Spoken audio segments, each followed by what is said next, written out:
program prioritas Kementerian Agama adalah penguatan moderasi beragama. Agamanya jadi moderasi. Jadi perlu kita clearkan karena di awal dicetuskan program ini itu masih banyak di antara masyarakat kita karena belum paham sehingga dikatakan moderasi, agama yang mau dimoderasi. Padahal dalam konsep moderasi itu adalah yang kita akan moderasi itu adalah sikap ya, penganut dari semua agama yang ada di Indonesia. Kenapa? Karena agama itu sangat mudah dijadikan bahan bakar olehnya. Karena ternyata memang di kehidupan kita ini yang sudah tenang-tenang saja, biasa juga ada orang yang tidak suka dengan ketenangan. Dan sehingga saya kira Pak Kapolres seperti yang dikatakan tadi itu banyak sekali hal-hal yang bisa membuat orang tidak tenang. Yang paling biasa menjadikan masyarakat kita tidak tenang dan bisa berpecah belah itu biasanya isu agama.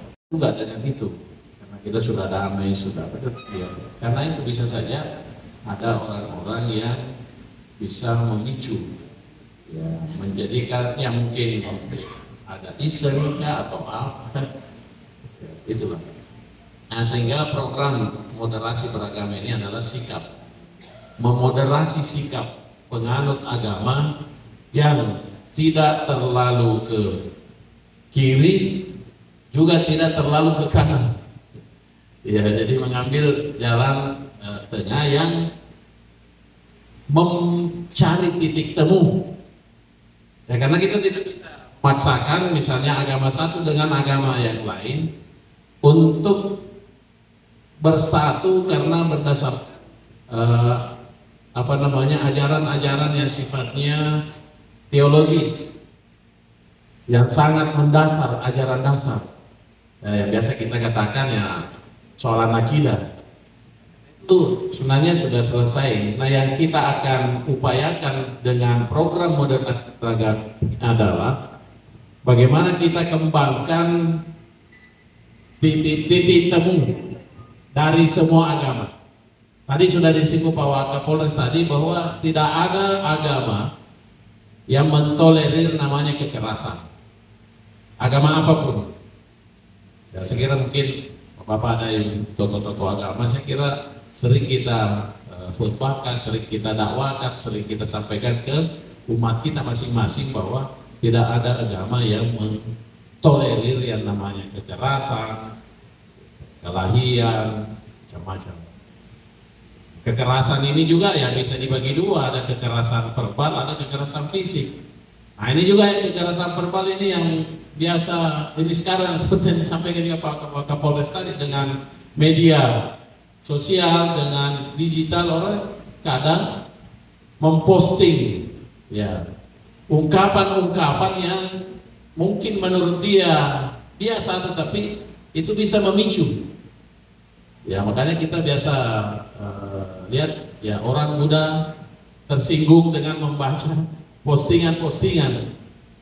Karena kenapa?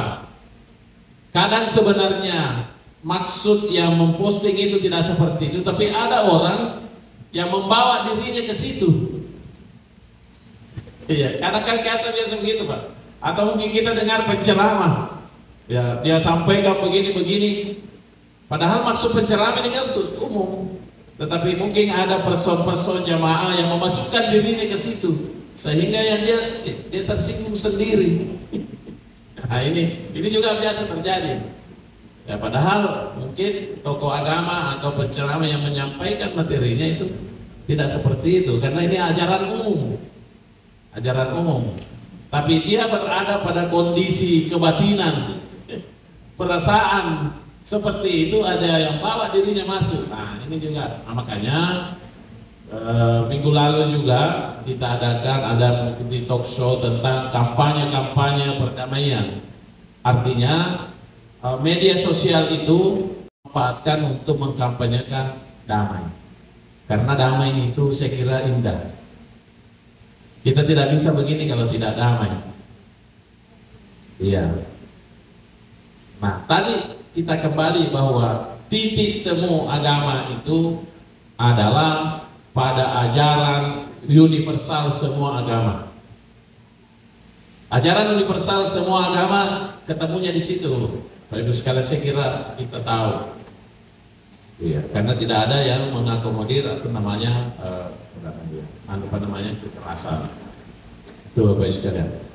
Kemudian terkait dengan strategi, ya, strategi untuk mengkampanyekan hal-hal seperti ini kepada masyarakat kita, ya tentu selalu saya katakan bahwa di samping kita mengikuti perkembangan, ya, perkembangan zaman, perkembangan ilmu pengetahuan dan teknologi, kita juga punya budaya-budaya lokal yang sangat arif dan bijaksana, Bapak Ibu sekalian.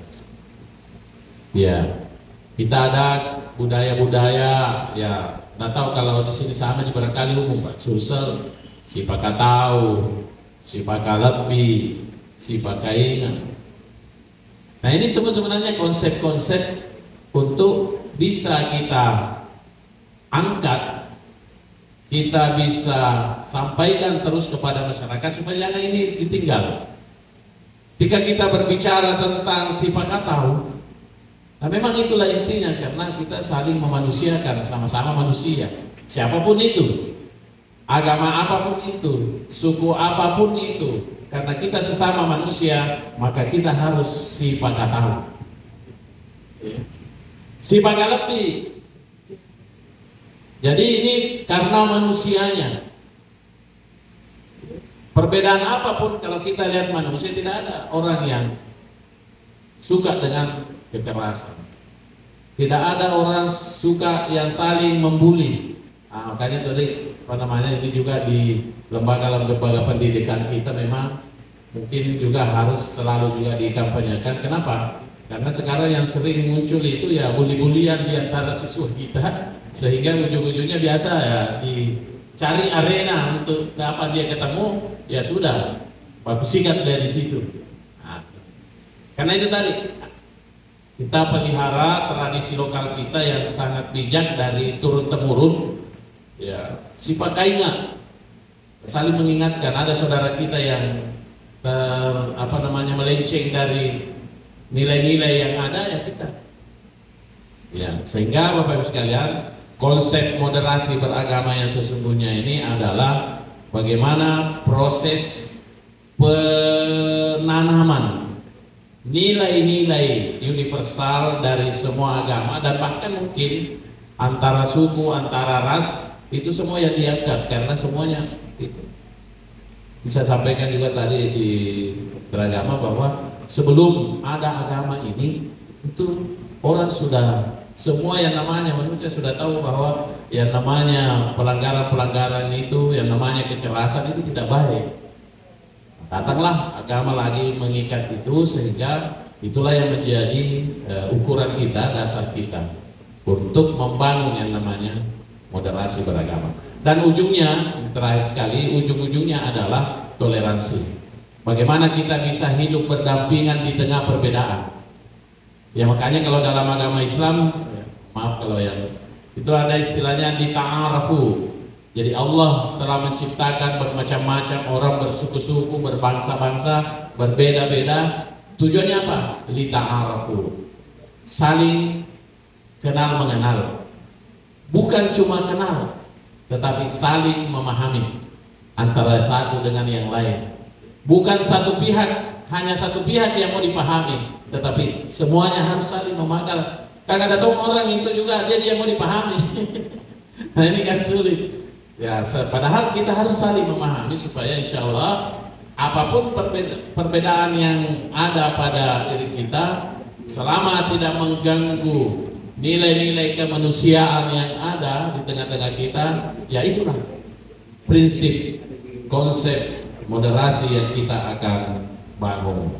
Banyak variabel-variabel, banyak indikator-indikator yang bisa kita pahami, misalnya wawasan kebangsaan, toleransi, tampak tidak kekerasan. Kemudian yang ketiga, keempat adalah mengakomodir nilai-nilai budaya, nilai-nilai tradisi lokal yang bisa dijadikan sebagai motivasi untuk kita hidup rukun di tengah perbedaan yang ada.